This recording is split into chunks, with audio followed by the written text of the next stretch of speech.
할렐루야. 주님의 이름으로 말씀의 삶에 함께 참여하시는 모든 성도님들 축복하며 환영합니다. 오늘 이제 말씀의 삶 5번째 시간인데요.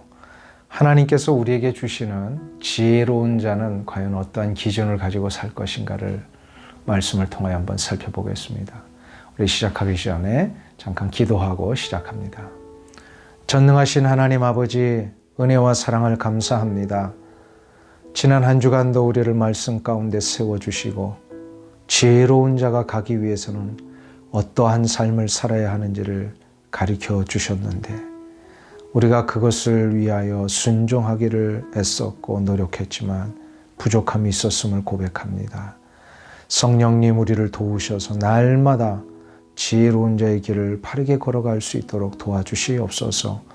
오늘도 말씀 가운데 주시는 귀한 도전과 명령을 우리의 가슴에 새길 때에 하나님의 뜻을 받들어 나아갈 수 있는 능력과 용기와 힘을 얻는 시간 되게 하여 주옵소서. 예수님의 이름으로 기도하옵나이다. 아멘. 오늘 함께 묵상할 말씀은 잠언서 15장 5절부터 8절까지의 말씀인데요. 저와 함께 봉독하시면서 우리에게 과연 어떠한 말씀으로 명령하시는가를 한번 가슴에 새기는 시간 되시기를 바랍니다. 15장 5절부터 8절까지 말씀입니다. 아비의 훈계를 업신여기는 자는 미련한 자요 경계를 받는 자는 슬기를 얻을 자니라. 의인의 집에는 많은 보물이 있어도 악인의 소득은 고통이 되느니라. 지혜로운 자의 입술은 지식을 전파하여도 미련한 자의 마음은 정함이 없느니라. 악인의 제사는 여호와께서 미워하셔도 정직한 자의 기도는 그가 기뻐하시느니라. 아멘. 지난주에 우리는 지혜로운 자는 어떻게 말을 해야 하는지를 살펴보았었습니다. 1절부터 4절에 의하면 지혜로운 자는 유순한 말을 해야 한다고 했습니다. 유순한 말이란 분노를 쉬게 하는 말을 뜻합니다. 다시 말해서 그 사람이 하는 말을 자세히 들어보면 그가 진정 지혜로운 자인지를 혹은 아닌지를 알 수 있다는 것입니다. 오늘 본문은 지혜로운 자인지 아닌지를 알 수 있는 또 다른 기준을 소개하고 있습니다. 바로 그 삶의 기준입니다. 삶의 기준은 크게 3가지로 나누어 볼 수 있습니다. 첫째는 권위에 대한 인정입니다. 지혜자는 권위와 질서를 인정하고 순종하는 자를 말합니다. 우리 다 함께 5절을 보겠습니다. 아비의 훈계를 업신여기는 자는 미련한 자요 경계를 받는 자는 슬기를 얻을 자니라. 아비의 훈계란 하나님의 말씀의 법들을 가르치는 모든 행위를 말합니다. 때로는 경건의 시간이기도 하고 말씀의 가르침이기도 하며 신앙적인 조언이기도 합니다. 이런 아버지의 가르침을 자식이 그대로 받아들이기 위해서는 아주 중요한 한 가지가 그 자식에게 준비되어야 합니다. 바로 아버지의 권위에 대한 존중입니다. 이 권위는 우리 한국 사람들이 말하는 가부장적인 권위를 말하는 것이 아닙니다. 영적인 권위를 뜻합니다. 이미 육신의 아버지를 통하여 하나님은 그 아들을 위한 영적인 가르침들을 주게 하셨습니다. 아버지는 단순히 가정에 먹고 사는 문제만 책임지는 자로 세움받은 것이 아니라 그 가정의 영적인 지사장으로 세움받은 자입니다. 그러므로 아버지들은 언제나 영적인 권위를 행사할 수 있어야 합니다.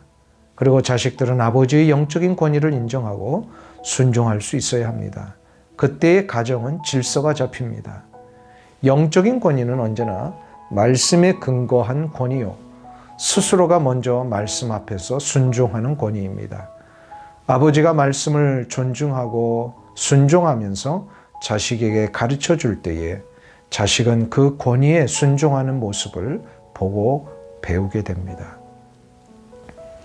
자녀가 슬기로운 자가 되느냐, 미련한 자가 되느냐는 먼저 아버지의 영적인 권위가 세워지는 것에 달려 있습니다. 아버지가 먼저 영적인 권위와 질서 앞에 순종하는 모습을 보여주어야 합니다. 말씀의 공동체, 신앙의 공동체 안에서 아버지가 먼저 영적인 권위와 질서에 순종하며 그 말씀을 그대로 붙들고 사는 모습을 보일 때에 자녀들은 분명히 영적인 권위와 질서에 순종하게 됩니다. 이것이 바로 지혜자의 모습입니다. 그러면 두 번째로 우리 지혜자가 가져야 될 삶의 기준은 바로 정직과 성결의 삶을 사는 것이라 할 수 있습니다. 지혜로운 자는 언제나 어느 상황에서든지 하나님 앞에 거룩과 정결, 정직과 성실의 삶을 사는 자를 말합니다. 6절을 보시면 이렇게 말씀합니다. 의인의 집에는 많은 보물이 있어도 악인의 소득은 고통이 되느니라. 지혜자와 미련한 자를 여기서는 의인과 악인으로 구별을 하고 있습니다. 의인의 집에는 많은 보물이 있다는 말씀은 가지고 있는 모든 소유에 만족과 기쁨이 있다는 뜻입니다. 여기서 보물은 히브리어로 호센이라는 단어를 사용하고 있습니다. 이 단어는 부요함이라는 뜻입니다. 하나님을 경외하고 하나님의 말씀 가운데 언제나 순종하며 사는 자들은 자신이 가지고 있는 것이 많고 적음에 상관없이 언제나 부요함을 누리고 살게 됩니다. 왜 그럴까요? 자신에게 주어진 것들이 하나님이 주신 것임을 알기 때문입니다. 그것이 물질이든 건강이든 가족이든 삶의 환경이든 그 모든 것이 하나님이 주신 것이 맞다면 그것은 나에게 하나님이 허락하신 축복의 소산들입니다. 하나님은 우리에게 필요한 것들을 주실 때에 우리에게 가장 적합하게 주십니다. 많이 주어도 교만해질 수 있고 적게 주어도 실족할 수 있기에 하나님은 우리에게 가장 적합하게 알맞게 주십니다. 이것을 인정할 수 있는 자는 만족할 수 있고 그 주어진 것에 대한 기쁨을 누릴 수 있습니다. 그러나 미련한 자는 아무리 많은 물질을 자신에게 소유하고 있다 할지라도 그것은 고통이 됩니다. 하나님을 알지 못하기 때문에 그는 모든 삶의 소유를 자신의 탐욕과 이기심의 근거로 생각을 합니다. 자신이 정해놓은 기준에 의거해서 이만큼이 모아져야 만족합니다. 그래서 물질은 자신의 힘으로 모아질 수 있다고 생각합니다. 만일에 그 기준에 못 미치게 되면 자신은 불행한 사람으로 여기며 늘 그것 때문에 초조해합니다.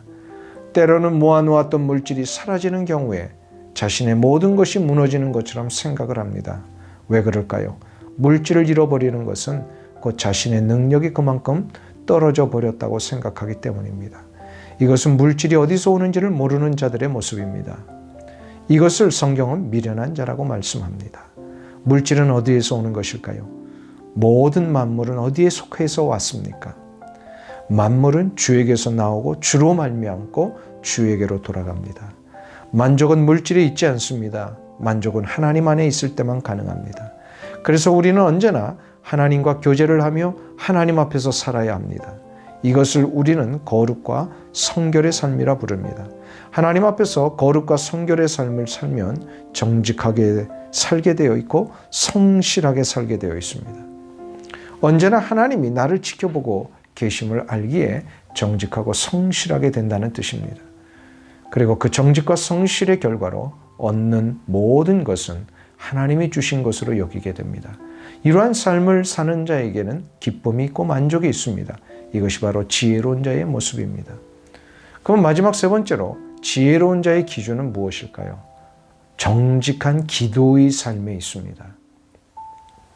8절을 보시면 악인의 제사는 여호와께서 미워하셔도 정직한 자의 기도는 그가 기뻐하시느니라 말씀하고 있습니다. 여기서 솔로몬은 악인과 정직한 자를 비교하고 있습니다. 악인은 하나님을 모르는 자요, 정직한 자는 바로 하나님을 아는 의인을 말합니다. 악인은 제사를 드려도 하나님이 미워하신다고 합니다. 왜일까요? 하나님을 모르는 자는 그 제사의 목적이 자기에게 있습니다. 왜 제사 예식을 통해 얻어낼 유익에만 관심을 갖는 것일까요?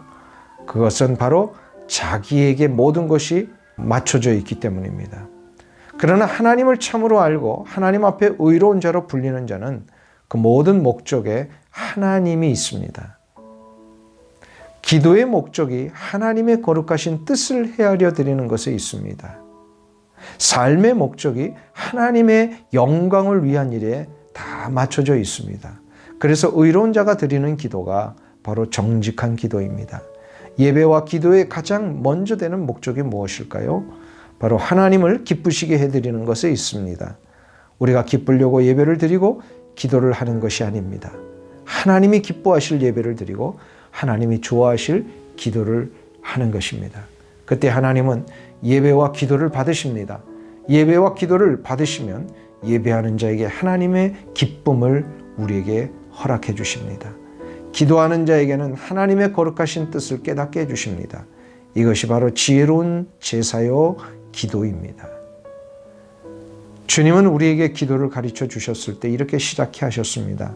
하늘에 계신 우리 아버지여, 이름이 거룩히 여김을 받으시오며 뜻이 하늘에서 이룬 것 같이 땅에서도 이루어지이다.